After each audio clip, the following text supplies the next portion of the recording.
మేడ్చల్ జిల్లా ప్రజలకు good news. త్వరలోనే మరో భారీ సూపర్ స్పెషాలిటీ ఆసుపత్రి పేదలకు సేవలందించేందుకు సిద్ధమవుతుంది. వచ్చే సెప్టెంబర్ నెల నుంచి అల్వాల్ టీమ్స్ ఆసుపత్రిలో వైద్య సేవలు ప్రారంభం కానున్నాయి. ఈ రోజు అల్వాల్ టీమ్స్ ఆసుపత్రి నిర్మాణ పనులను పరిశీలించారు కంటోన్మెంట్ ఎమ్మెల్యే శ్రీ గణేష్. పనుల పురోగతిపై కీలక వ్యాఖ్యలు చేశారు. గత బీఆర్ఎస్ ప్రభుత్వ హయాంలో కేవలం శంకుస్థాపనలకే పరిమితమైన పనులు కాంగ్రెస్ ప్రభుత్వం అధికారంలోకి వచ్చిన 2.5 ఏళ్లలోనే యుద్ధ ప్రాతిపదికన పూర్తి చేశామని ఆయన తెలిపారు. ఇక్కడ ఆర్ఎన్బి డిపార్ట్మెంట్, మెడికల్ డిపార్ట్మెంట్ ఇద్దరు కూడా నాతో పాటు ఇక్కడ ఉన్నారు.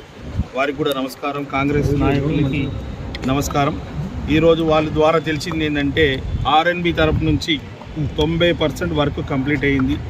మెడికల్ కూడా కంప్లీట్ అయిపోతే సెప్టెంబర్ మాసంలోనే ఈ యొక్క హాస్పిటల్ పేషెంట్స్కి అందుబాటులో తీసుకొస్తామని కూడా చెప్పడం జరిగింది.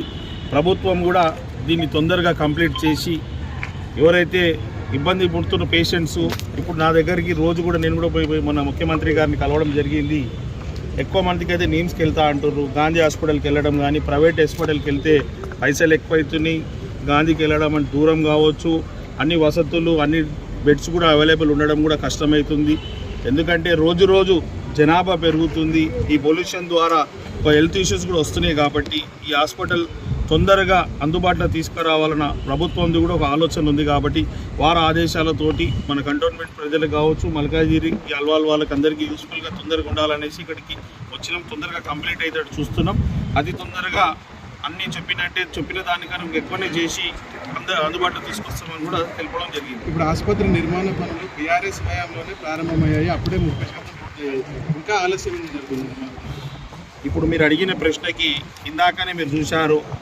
నేను చెప్పిన ఎవరు చెప్పిన డిపార్ట్మెంట్లో బుక్స్ ఆఫ్ వర్క్ స్టేజెస్ వైజ్గా పేమెంట్ ఏ స్టేజ్లో వచ్చింది, ఎంత పని అయిందని కూడా ఇక్కడ రికార్డ్ అయి ఉంటుంది ఎవరి మాసం.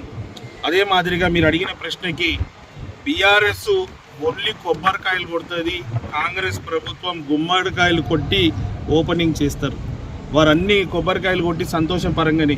ఆ విషయానికి వస్తే వాళ్ళు స్టార్ట్ చేసిరంటే మన కంటోన్మెంట్లో కూడా డబుల్ బెడ్రూమ్ ఇల్లులు నారాయణ జోపిడిలా సిల్వర్ కాంపౌండ్ కూడా కట్టేసి ఆపేసిరు.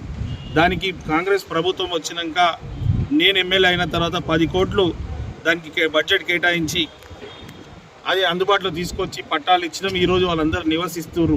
వారు మాటలకి హడావుడి తప్పితే పనికి ఏమీ లేదు. వారు ఆ 10 కోట్లు కంటోన్మెంట్ ఉన్న నారాయణ జోపిడికి సిల్వర్ కాంపౌండ్కి కట్టింది. వాళ్ళ బీఆర్ఎస్ ఇంట్రెస్ట్ అంతా ఏముండే కమిషన్ల గురించి, కాళేశ్వరం మీద ఉన్న ఇంట్రెస్ట్ దేని మీద లేకుండే వాళ్ళు కమిషన్లకే పనిచేసారు. కాళేశ్వరం ఈరోజు అంత పెద్ద ప్రాజెక్ట్ అన్నారు. ఈరోజు కూడా రైతులకు ఇబ్బంది అయ్యే పరిస్థితి. వాళ్ళ ఆలోచన అట్లయింది. మా ఆలోచన ఆ రోజు వాళ్ళు కట్టింది ఎంత 1,142 crores పేమెంట్ చేశారు 2023 డిసెంబర్ దాకా. అప్పుడు పని కూడా 14% పని అయింది. డిసెంబర్ లోపల 14% అయింది. వాళ్ళంతా ఏంటంటే మా స్టాంప్ ఉండాలన్న ఆలోచన తప్పితే కంప్లీటేషన్ కాదు వాళ్ళది. ఏదో మేము చేసినామని ఎలక్షన్ గడావుడి చేసే రకం. కాంగ్రెస్ ప్రభుత్వం ఎప్పుడు ప్రజలకు ఏ మాట ఇస్తుంది, ఏ అవసరం ఉందో తెలుసుకొని దాని ప్రకారం ఆ బడ్జెట్ కూడా కేటాయించి అందుబాటులో తీసుకొస్తారు. ఈ రోజుకి ఇప్పుడు అడిగితే 687 కోట్ల రూపాయలు పేమెంట్ అయింది. 90% పని అయింది. వాళ్ళది 14% అయింది. మాది 76% మా హయాంలో అయింది.